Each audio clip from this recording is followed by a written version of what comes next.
ನನ್ ಮಗ ಕಷ್ಟಪಟ್ಟು ಸಿನಿಮಾ ನೋಡ್ಕೊಂಡು ಸುಸ್ತಾಗಿ ಬಂದಿರ್ತಾನೆ, ದಯವಿಟ್ಟು ಅವ್ನ್ ಬೈಬೇಡ್ರಿ. ನೋಡು ನೀ ಸುಮ್ಮನೆ ರೀ. ಅಂಜಿ ನೀನ್ ಏನೇ ಹೇಳು, ಅಣ್ಣ ಅವರು ನಗ್ಸೋದ್ರಲ್ಲಿ ಸೂಪರು, ಅಳಿಸೋದ್ರಲ್ಲಿ ಬಂಬಾಟು. ಆ ವಯ್ಯನ್ ಏನೇ ರೋಲ್ ಕೊಟ್ರು ಉಡಾಯಿಸ್ಬಿಡ್ತಾನಲ್ಲಯ್ಯ. ಹೌದು ಪಟೇಲ್ರೆ, ಅವರು ಕನ್ನಡದ ಕಣ್ಮಣಿ. ಪಟೇಲ್ರೆ, ನಾನ್ ನಿಮ್ಗೆ ಅರ್ಜೆಂಟ್ ಆಗಿ ಒಂದು ಐಡಿಯಾ ಕೊಡ್ಬೇಕು ಅಂತ ಇದ್ದೀನಿ. ಏನ್ ಐಡಿಯಾ ಅದು?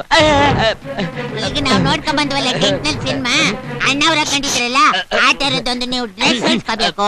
ಆ ಡ್ರೆಸ್ ನಲ್ಲಿ ಒಂದು ದೊಡ್ಡ ಫೋಟೋ ತೆಗೆಸ್ಕೋಬೇಕು.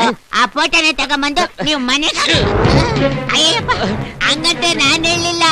ಆ ಟೆಂಟ್ ನಲ್ಲಿ ಕೂತಿದ್ನಲ್ಲ ಉರ್ಸಿದ್ದಪ್ಪ, ಆ ನನ್ ಮಗ ಹಂಗಂತಿದ್ದ. ಏನ್ ಯಜಮಾನ್ರು ಇಷ್ಟು ಬೇಗ ಬಂದ್ಬಿಟ್ಟಿದ್ದೀರಿ? ಅರ್ಜೆಂಟ್ ಅಲ್ಲಿ ಅಮ್ಮ ನೋಡ್ಬೇಕು ಅನ್ಸ್ತು ಬಂದ್ಬಿಟ್ಟೆ. ಅದ್ ಸರಿ ನೀವೇನ್ ಪ್ರತ್ಯಕ್ಷ ಆಗ್ಬಿಟ್ರಲ್ಲ, ಪಾಚ್ಕೊಂಡಿಲ್ವೇ? ಬಿಡ್ತೀಯೋ ಪಾಪಿ ನನ್ನ ಮಗನೇ. ಪಾಪಿ ನನ್ನ ಮಗ. ಮತ್ತೆ ಊರವರೆಲ್ಲ ನನ್ನ ಪುಣ್ಯಾತ್ಮ ಅಂತಾರಲ್ಲ. ಹೌದು ಅಂತಾರೆ. ಅತ್ತೆ ಆಸ್ತಿನ ಅಳಿಯ ದಾನ ಮಾಡಿದ್ರೆ ಪುಣ್ಯಾತ್ಮನು ಅಂತಾರೆ, ದಾನಶೂರ ಕರ್ಣನು ಅಂತಾರೆ ಅಲ್ವೋ?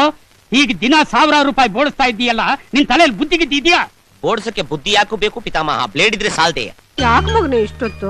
ಅಮ್ಮ ಟೆಂಟ್ ಅಲ್ಲಿ ಸಿನಿಮಾ ನೋಡ್ತಿದ್ದೆ. ಆ ಸಿನಿಮಾದಲ್ಲಿ ಅಣ್ಣವ್ರು ಅವ್ರ ಅಮ್ಮನ ನೆನ್ಸ್ಕೊಂಡ್ ಗೊಳೋ ಅಂತ ಅಳ್ತಾ ಇದ್ರು. ನನ್ಗೆ ನಿನ್ ನೆನಪಾಯ್ತು. ಸಿನಿಮಾ ಅರ್ಧಕ್ಕೆ ನಿಲ್ಸಿ ಓಡೋಡ್ ಬಂದೆ. ಇಲ್ಲಿ ನೋಡಿದ್ರೆ ಅಪ್ಪ ಬೆಂಡೆತ್ತವ. ನಿನ್ನ ಇವತ್ತೇ ಕೊನೆ. ಇನ್ನೊಂದ್ಸಲ ಹೀಗೇನಾದ್ರೂ ದುಡ್ಡು ಪೋಲ್ ಮಾಡಿದ್ಯೋ ಕೈ ಕಾಲು ಮುರಿದು ಬಿಡ್ತೀನಿ, ಹುಷಾರ್. ಯಾಕಪ್ಪ ದುಡ್ಡು ದುಡ್ಡು ಅಂತ ಬಡ್ಕೊಂತ್ಯ? ಇಷ್ಟಕ್ಕೂ ಈ ಆಸ್ತಿ ನೀನಾ ಸಂಪಾದನೆ ಮಾಡಿ? ಸಂಪಾದನೆ ಮಾಡಿದ್ದು ನಮ್ಮ ತಾತಾಶ್ರೀಯವರು. ಅಂದ ಮೇಲೆ ಈ ಆಸ್ತಿ ಮೊಮ್ಮಗ ಸಿರಿತಾನೆ ಬರ್ಬೇಕು. ಅಲ್ಲ ಕಣ ಅಂಜಿ, ಮೊನ್ನೆ ನಾವು ಟೌನ್ಗೆ ಹೋಗಿದ್ದಾಗ ಲಾಯರ್ ಏನ್ ಹೇಳ್ತಿದ್ದೋ? ತಾತನ ಆಸ್ತಿ ಮೊಮ್ಮಗನಿಗೆ ಬರ್ಬೇಕು ಅಂತ. ಲಾಯರ್ ಹತ್ರ ಹೋಗಿದ್ರು ಏನ್ ಮಾಡ್ತೀನಿ ಗೊತ್ತಾ ಈಗ? ಗಂಗಾ ಗಂಗಾ ಏನಾಯ್ತೆ? ಏನಾಯ್ತೆ ಗಂಗಾ? ಏನು ಭೂಮಿಗಳ ತರ ನೋಡ್ತಾ ನಿಂತಿದ್ದೀರಿ? ಹೋಗಿ ಡಾಕ್ಟರ್ ಕರ್ಕೊಂಡ್ಬಂದ್ರು. ಅಂಜಿ ಡಾಕ್ಟರ್ ಕರ್ಕೊಂಡ್ಬರೋಣ.